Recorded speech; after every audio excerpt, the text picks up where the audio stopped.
प्यारे भैया बहन, आपका दिन मंगलमय हो। आज हम लोग पढ़ेंगे कक्षा 10वीं में इकोनॉमिक्स चैप्टर 3 मुद्रा और साख। मुद्रा रुपया पैसा को कहते हैं और साख का मतलब विश्वास होता है। तो रुपया पैसा का कारोबार जो है वह विश्वास यानी साख से ही होता है। इसी के विषय में आज हम लोग अध्ययन करेंगे। मुद्रा विनिमय का एक माध्यम। देखिए, मुद्रा का इस्तेमाल हम अपने जीवन में प्रतिदिन करते हैं और रोज़ाना करते हैं, और हमारे जीवन का यह एक बहुत बड़ा हिस्सा भी है। चारों तरफ देखिए, आप किसी एक दिन में मुद्रा से जुड़ी कई सौदों की पहचान करते हैं, कई सौदे का खरीद बिक्री करते हैं। क्या आपने कभी इसकी एक सूची तैयार की है, सूची बनाई है? बहुत से लेन देन में आप देखेंगे कि मुद्रा के माध्यम से ही वस्तुओं को खरीदा जाता है, बेचा जाता है। वस्तुएं खरीदी जाती और बेची जाती, ये दोनों काम होता है। ऐसे कुछ लेन देन में मुद्रा के बदले सेवाएं प्रदान की जाती है। मुद्रा के बदले में हम सेवा भी प्रदान करते हैं, लेकिन कुछ मामले में अगर देखा जाए तो लेन देन होते वक्त मुद्रा का कोई आदान प्रदान नहीं होता है। बाद में भुगतान करने का वादा होता है कि हम बाद में भुगतान करेंगे। अगर आपसे कहा जाए तो क्या आपने कभी यह सोचा है कि खरीदारी मुद्रा के जरिए क्यों होती है? रुपये पैसे से ही हम खरीद क्यों करते हैं? इसका कारण है, और इसका कारण बहुत ही आसान है। जिस व्यक्ति के पास मुद्रा है, रुपया पैसा है, वह किसी भी वस्तु का विनिमय या सेवा खरीदने के लिए आसानी से काम कर सकता है। किसी भी वस्तु को आसानी से खरीद बिक्री कर सकता है, उसको कोई परेशानी नहीं आ सकती है। इसीलिए हर कोई व्यक्ति जो है मुद्रा के रूप में भुगतान लेना पसंद करता है और मुद्रा का इस्तेमाल करना भी पसंद करता है। अपनी ज़रूरत की चीज़ खरीदने के लिए मुद्रा का प्रयोग भी करता है। एक उदाहरण आपको बता दें कि एक जूता बनाने वाला एक मोची जो है, उसको आप देखिए, वो बाज़ार में जूता बेच करके गेहूँ खरीदना चाहता है। जूता बनाने वाला पहले जूते के बदले में मुद्रा प्राप्त करेगा और फिर इस मुद्रा का इस्तेमाल गेहूं खरीदने के लिए कर लेगा। एक जूता व्यवसायी को गेहूं की ज़रूरत है तो जूते को पैसे से बेचेगा और पुनः उस रुपये पैसे से अपनी ज़रूरत की चीज़ गेहूं को वह खरीद लेगा। ज़रा आप सोचिए, अगर जूते बनाने वाला यदि बिना मुद्रा का इस्तेमाल किए जूते का सीधे गेहूं से विनिमय करता है, अगर चाहता है कि हमको रुपया पैसा नहीं लें, सीधा हम जूता के बदले में गेहूं ही लें, तो यह कठिन हो जाएगा। इसके लिए कठिनाई होगी। उसे गेहूं उगाने वाले ऐसे किसान को खोजना पड़ेगा जिसको जूते की ज़रूरत हो, तब भी वह इसका अदला बदली कर सकता है। केवल गेहूं बेचना चाहता हो बल्कि साथ में जूते भी खरीदना चाहता हो, ऐसे व्यक्ति को उसको खरीदना जो खोजना पड़ेगा, तब जाकर तो यह काम बड़ा कठिन है। और दोनों पक्ष एक दूसरे चीज़ खरीदने और बेचने के लिए तैयार हों, ऐसी स्थिति तक लाना यह काम बड़ा कठिन है, बहुत मुश्किल है। देखिए, पहले के ज़माने में वस्तुओं का विनिमय जो है वस्तु से वस्तु के लिए किया जाता था।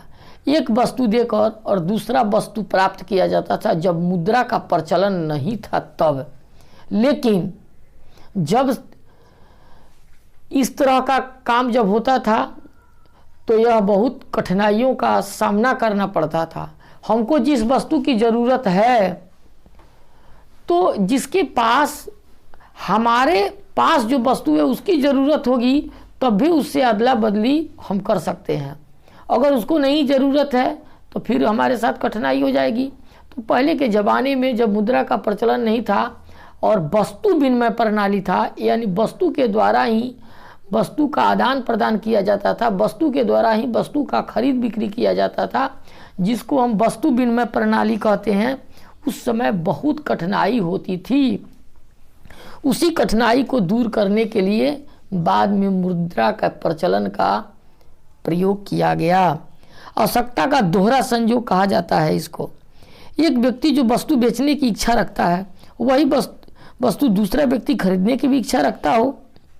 वस्तु विनिमय प्रणाली में जहाँ मुद्रा का उपयोग किए बिना वस्तु का विनिमय होता है, वहाँ आवश्यकताओं का दोहरा संयोग होना अनिवार्यतः या विशिष्टता मानी जाती है।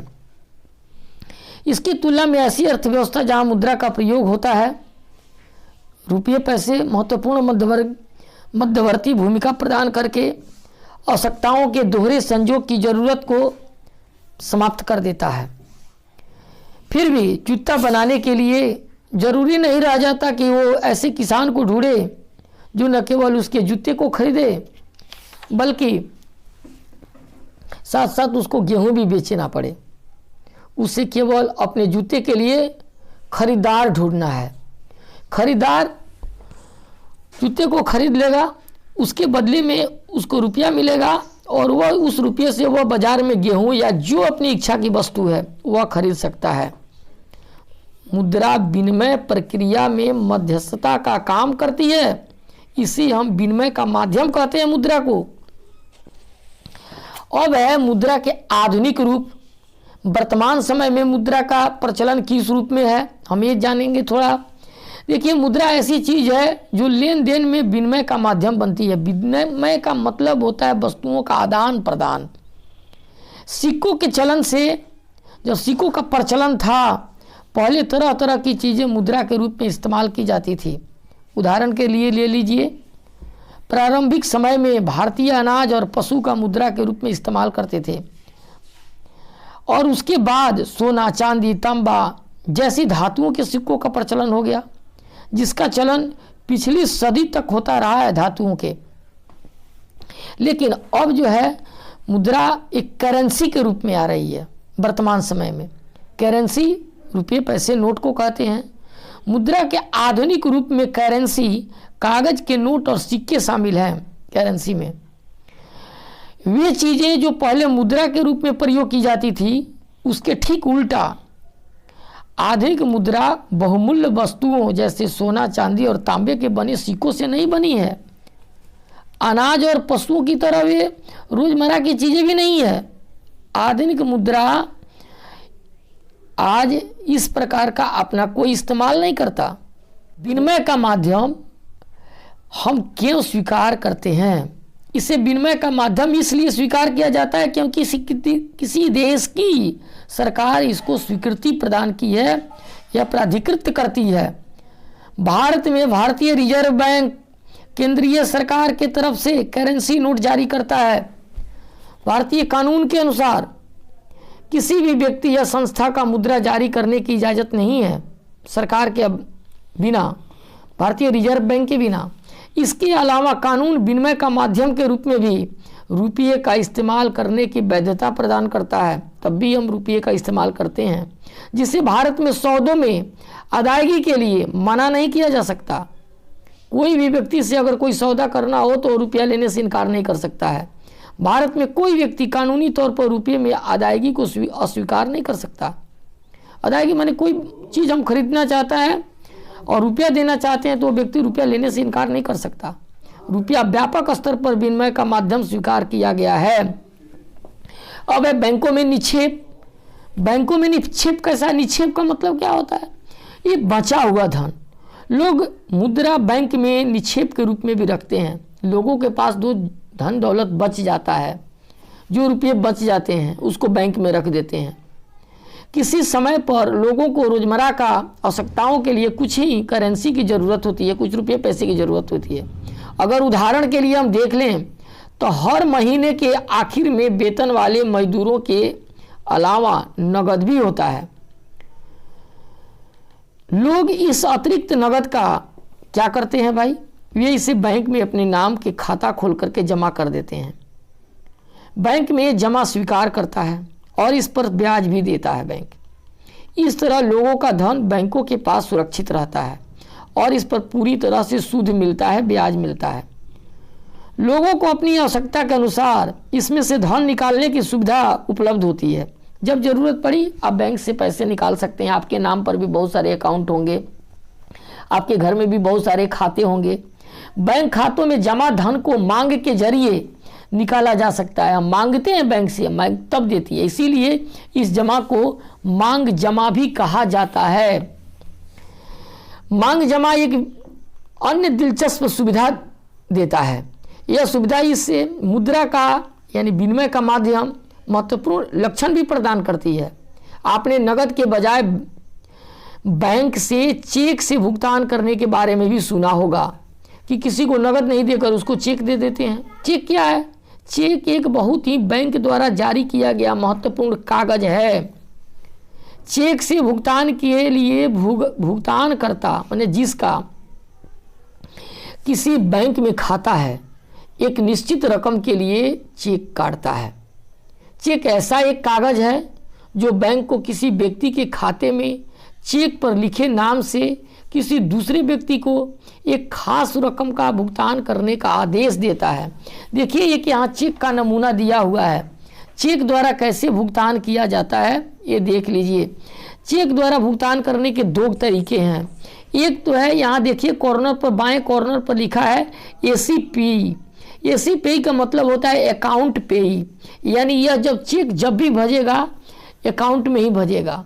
और एक चेक होता है जिसको दे दीजिए तो जिस व्यक्ति के नाम से हम काट कर चेक देंगे वह तुरंत बैंक में लेकर जाएगा और हाथों हाथ पैसा लेकर चला आएगा।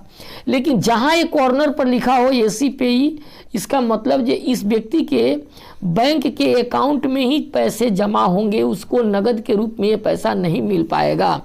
देखिए ये व्यक्ति जो है प्रेम कुमार के नाम से काटे हुआ है चेक, जो 57,000 का चेक है। 57,000 ओनली रुपये का ये चेक काटा हुआ है। एम सचिन ने यह चेक काटे हुआ है। भारतीय स्टेट बैंक का चेक है। यहाँ इसका अकाउंट नंबर लिखा हुआ है।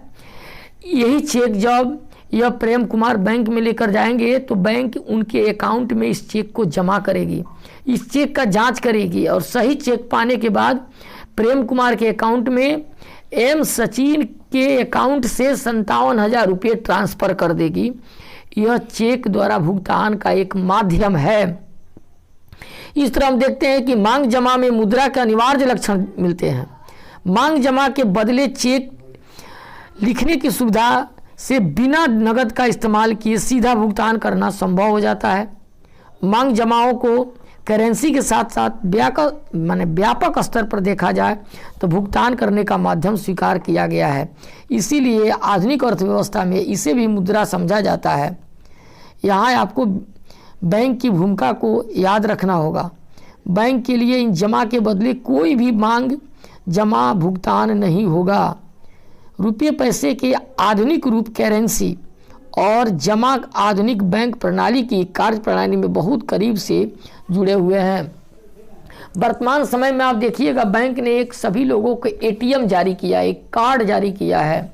इस एटीएम के माध्यम से भी आप अपनी आवश्यकता के अनुसार, अपनी ज़रूरत के अनुसार 24 घंटे कभी भी बैंक के एटीएम काउंटर से जाकर के पैसे खुद से निकाल सकते हैं। बैंक ने ऐसी सुविधाएं आपको दे रखी है, अपने ग्राहकों को दे रखी है। तो आज के लिए इतना ही। धन्यवाद।